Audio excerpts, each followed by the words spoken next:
Ja sam hteo gospodinu Škoru da preporučim da ako ga uhapse, ne daj Bože, što siguran sam da neće, da ne angažuje Ninića, nego da angažuje Vladimira Đukanovića.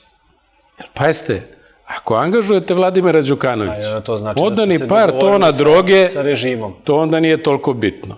Pazite, pa evo ta Dijana Hrkalović je prozivana za ozbiljna krivična dela, isto od strane tih medija. Tako je. Pa nema je da odgovara. Zar vi mislite da postoji sudija u Srbiji koji će osuditi onoga za koga Vučić kaže da je nevin? Pa rekao za Zvezdana Terzića da je nevin. Pa evo prošlo. Pa ima čitav niz tih ljudi. Pa Nebojšu Stefanović, koji je bio desna ruka Aleksandra Vučića, su optuživali za veoma teška krivična dela.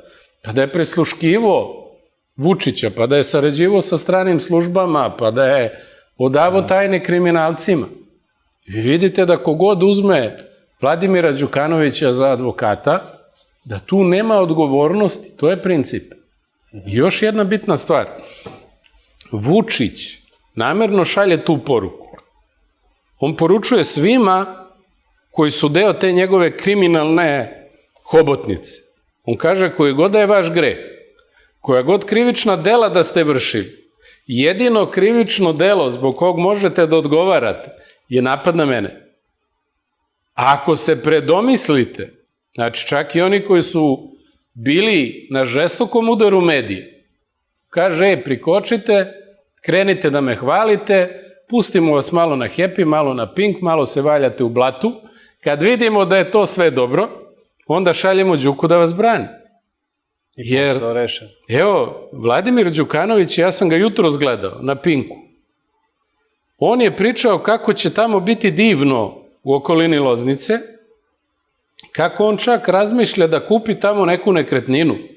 Ne da razmišlja, nego da će kupiti. Valjda mu je malo ove tri penthausa koje je spojio u jedan i ta 2 apartmana na Zlatiboru, a do juče je kuko da mu je životna želja da kupi stan, jer kaže, eto, živim u roditeljskom, sva mi deca spavaju u jednoj sobi.